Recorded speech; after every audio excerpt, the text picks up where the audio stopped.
ভাগরী বলতে থাকে, তুমি একদমই চিন্তা করো না, আর তুমি এটাও ভেবো না আমি তোমায় দেখে পালিয়েছিলাম। আমি সত্যি বলছি, আমি তোমায় দেখে একটুও ভয় পাইনি। আর তোমায় অনেক অনেক ধন্যবাদ আমার সাথে এত সুন্দর করে কথা বলার জন্য। রেন্দ্র নিজের রুমে আসে আর অনেক বেশি লজ্জা পেতে থাকে, কারণ এই প্রথমবার কোনো মেয়ে তার সাথে কথা বলেছিল।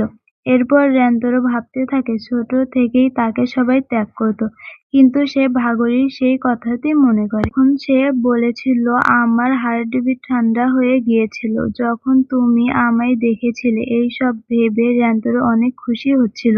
তখন তার মা রুমে চলে আসে, বলে ভাগরী বলল সে এখানে কিছু রেখে গেছে, সে কাছেই আছে হয়তো, যাও গিয়ে দিয়ে আসো। এরপর দুটি ছেলেকে দেখা যায়, যারা ভাগরীকে বিরক্ত করেছিল।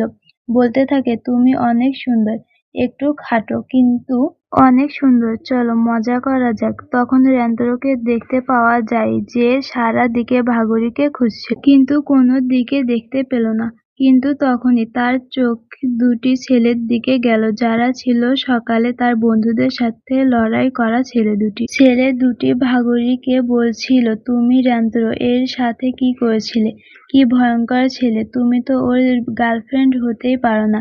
এরপরও ওরা রেন্দ্র এর নামে বদনাম করতে থাকে, বলে তোমায় ওর থেকে দূরে থাকা দরকার, না হলে বেশি সমস্যা হতে পারে। রেন্দ্র সাহায্য করতে যেতে চায়, কিন্তু ভাবে ভাগরী যদি ওই ছেলে দুটির মতো আমাকে ভাবে, কারণ একদিকে ওর স্কুলও খারাপ আর ও নিজেও দেখতে খারাপ।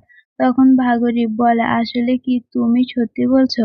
আর এটা শুনে রেন্দ্র ভয় পেয়ে যায়। ভাগরী বলতে থাকে, তুমি শুধু ওর একটা কথা শুনেছো, যা দিয়ে তুমি ওকে বিচার করতে পারো না। যখন তুমি ওর সাথে কথা বলবে তখন বুঝবে যে সে কত ভালো ছেলে। ভাগরী বলে, তোমরা দুজন কোনো কাজের না, যারা অন্যের বদনাম করে। সব শুনে একটি ছেলে রেগে যায় আর ভাগরীকে মারতে যায়। তখনই হঠাৎ রেন্দ্র ভাগরীর সামনে চলে আসে আর রেন্দ্র এর গায়ে লাগে। রেন্দ্র এর একটু আঘাতও লাগে। রেন্দ্র, আসলে তুমি এর সাথে কি করতে চাচ্ছিলে? ওকে দেখে ছেলে দুটি পালিয়ে যায়। তখন ভাগরী অনেক ভয় পেয়ে যায়, রেন্দ্র এর কাছে ক্ষমা চাইতে থাকে, বলে সব আমার জন্য হলো। রেন্দ্র বলে, তোমার ক্ষমা চাবার প্রয়োজন, তুমি চিন্তা করো না, আমার মাথাটা একটু দেওয়ালে লেগেছে, এই জন্য একটু রক্ত পড়ছে, তুমি চিন্তা করো না। আর বলে, আমার শাস্তি হিসেবে এটাই ঠিক আছে।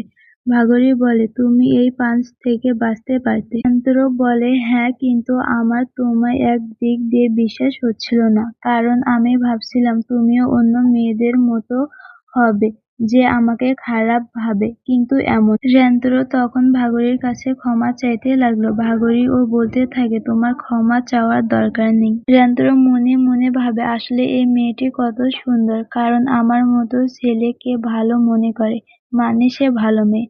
এরপর ভাগরী রেন্দ্রর মাথা পরিষ্কার করতে করতে বলতে থাকে, আমি বুঝতে পাই না যে সবাই কেন তোমায় ভয় পায়। তুমি তো অনেক ভালো, আমাকে ক্ষমা করো, আমি তো ভুলেই গেছি। আমার জীবন বাঁচানোর জন্য ধন্যবাদ। আর এ সময় ভাগরীকে এত সুন্দর দেখাচ্ছিল যেন পরী পৃথিবীতে এসেছে।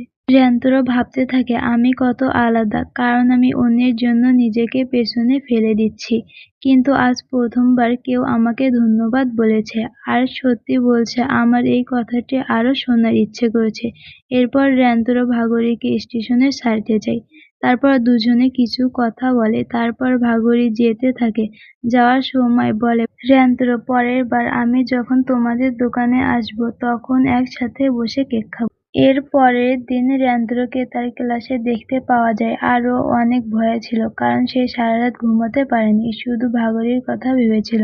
এরপর রেন্দ্র মেয়েদের স্কুল এর দিকে তাকায়, জানালার সব পর্দা লাগানো ছিল, কিন্তু তখনই সে দেখতে পায় কেউ পর্দা খোলার চেষ্টা করছে। এরপর পর্দা খুলে যায়, আর ওই পর্দা খোলা মেয়েটি হলো ভাগরী।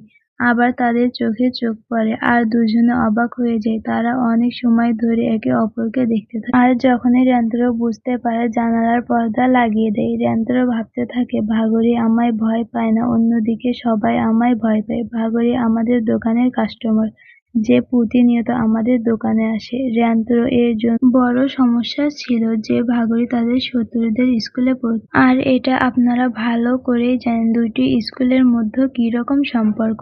এরপর র্যান্ত্র বলতে থাকে আজও মেয়েরা আমাদের কিভাবে দেখছিল। তখন র্যান্ত্র এর বাকি বন্ধুরা চলে আসে আর ওরা সবাই স্কুলের সম্পর্কে বলতে থাকে। ওসামি তো অনেক খারাপ খারাপ বদনাম করতে থাকে। কিন্তু র্যান্ত্র এর মাথায় অন্য কিছু চলছিল। সে ভাবতে থাকে আসলে আমি অনেক বোকামো করেছি। আমি শুধু শুধু ভাগরির সম্পর্কে কত কিছু ভাবছিলাম।